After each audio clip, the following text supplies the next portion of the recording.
हमारी जो कंप्लेंट है, हम सेंट्रल ऑब्जर्वर को मिलने इसलिए आए हैं कि गांव में धड़ल्ले से शराब बेची जा रही है। 2 दिन पहले वो कौन सा रबड़ा गांव है, वहाँ भी एक मतलब कि अनफॉर्चुनेट इंसिडेंस हुई, उसको भी हम कंडेम करते हैं। और साथ में प्रत्येक गांव के अंदर बीजेपी बड़ी बुरी तरह हार चुकी है। उस हार के सामने उनसे हार पच नहीं रही है और उस टाइम ये हथकंडे अपना रहे हैं। इवन कुछ जगह पर ये भी कोशिश हो रही है कि पैसे बांटने की, पर हमारा आदमी सतर्क है। हमने उनको कहा है कि जो भी वहाँ पर ऐसा कार्य करे उसका पूरा विरोध करो। विरोध हुआ और अभी हमारे पास इन्फॉर्मेशन आई कि बड़ौदा गांव के अंदर बुटाना गांव के अंदर सिलेंडर पकड़े, उनकी वीडियो भी हमारे पास है। हम प्रेस को वो वीडियो शेयर भी कर देंगे। सिमली रुखी गाँव के अंदर कल की बात है, 60-70 लेडीज़ को इकट्ठा करके एक 20 का नोट और साथ में पर्ची दे के उनको कहा गया कि जाके इट्स नॉट ओनली ये सारे इसमें इनका एक मोडस ऑपरेंडी है।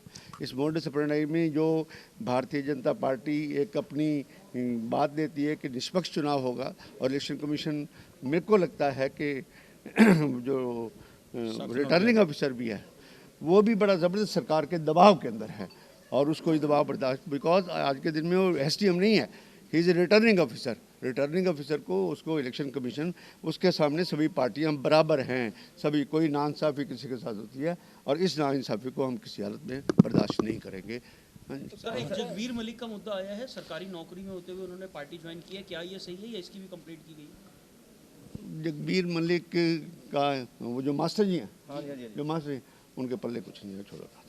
अच्छा, तो अभी ये आपने 2 शिकायतें की हैं? नहीं, हमने शिकायतें टोटल हमने एक बात और भी कहूँगा मैं, हमने शिकायतें पूरी जो समय समय पर हम इलेक्शन कमीशन ऑफ इंडिया को हमने शिकायतें दी, उन सारी शिकायतों को एक शिकायतें नहीं है, कम से कम 10-15 शिकायतें हैं। पर मेन कंसर्न जो है वो distribution of cylinder, this violation of the code of conduct, उसकी मेन शिकायत है। और एक शिकायत है शराब बांटी जा रही है, और यहाँ तक भी इंस्टांस आए हैं पर उसका हमारे पास प्रूफ नहीं मिला अभी तक कि पैसे बांटने का। पर 2 बातों के प्रूफ हैं। इस सरकार को शर्म आनी चाहिए, इस बात सरकार को। ये सरकार हर एक होचे हथकंडे पे लोग फिर भी फैसला इनके खिलाफ देंगे और इनको बुरी तरह हराएंगे। हमारा कैंडिडेट हालत में जीतेगा। हाँ, पूछा दर्ज होने के लिए क्या कुछ आश्वासन दिया है उसने उन्हें? हाँ, अनुराग अग्रवाल जो चीफ इलेक्टोरल ऑफिसर हरियाणा का है, he also give a finding कि during elections code of conduct के किसी तरह का सिलेंडर, चाहे उज्ज्वला स्कीम हो, चाहे कोई स्कीम हो, चाहे बीपीएल स्कीम हो, that's a violation of the code of conduct. और ये नहीं अगर ये एफआईआर दर्ज करेंगे, हम थ्रू कोर्ट एफआईआर दर्ज कराएंगे। इस बात को हम बख्शने वाले नहीं है किसी हालत में। सर आप कह रहे हैं कि रिटर्निंग ऑफिसर जो प्रेशर में है, तो क्या आगे क्या करेंगे आप? रिटर्निंग ऑफिसर प्रेशर में कह दिया भाई, सारी उम्र ये सरकार थोड़ा रहनी है, सरकारें तो चेंज होती रहती है। हाँ, when you are returning officer तो रिटर्निंग ऑफिसर की ड्यूटी पूरी करो, ना कि अगर तुम कोई सरकार के करिंदे हो, you are behave like an impartial way में वो सब कुछ करें। अगर ये इलाज करें तो करें, नहीं तो गाँवों में हम उन्हें बांधेंगे। अभी जो पैसे और शराब बांटेंगे उनको हम बांधेंगे वहाँ पे, उनका इलाज हम एक मिनट डॉक्टर केवी सिंह कुछ कहेंगे। वो भी तो कानून हाथ में ले रहे हैं। देखिए, ये सरकार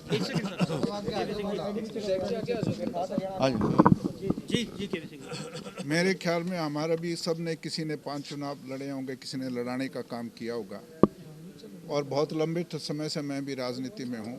ये सरकार जीरो टॉलरेंस की बात करने वाली, मेरे ख्याल में इतना भ्रष्टाचार आज तक किसी चुनाव में नहीं, इतना नंगा नाच हर एक चीज़ का।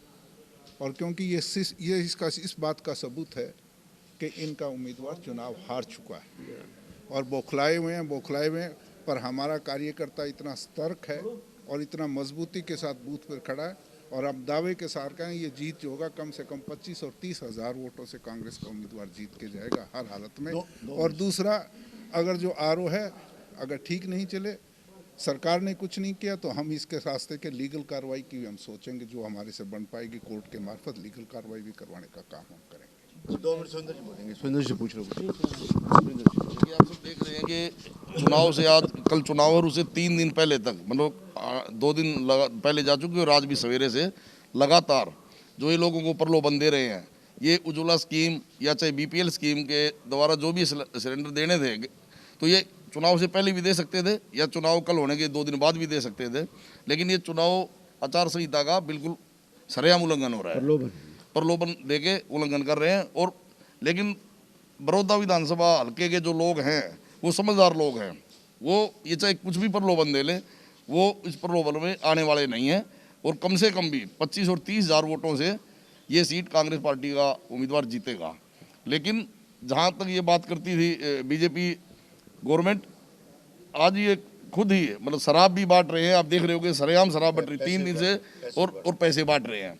और लगातार जहाँ पे इनके शराब जो एक्साइज के अधिकारी हैं वो खड़े होकर बंटवा रहे हैं। तो आपको लगता है कि सरकार जो वो अपने सरकारी तंत्र का इस्तेमाल कर रही है? बिल्कुल सरेआम कर रही है, सरेआम। Violation of the code of conduct सरकार को था। क्या कह रहे थे बता रहे? नहीं, आप एक तो अनुराग अग्रवाल ने दिया, उसके बाद ये है कि हम इसको लेजिटिमेट एक्सटेंट तक पहुंचाएंगे, चाहे कुछ है। हम इसमें अगर इसने आज दर्ज नहीं की तो tomorrow will go to the magistrate और इस बात को एफआईआर दर्ज करवाएंगे उसके। और साथ में ये कह रहा था कि उन्होंने हमें आश्वासन दिया इस बात के लिए कि हर एक गाँव में एंट्री पे रात को नाकेबंदी होगी तो शराब का जो मिस यूज़ और सरकार उसकी डिस्ट्रीब्यूशन ना हो सके। Any question from any side?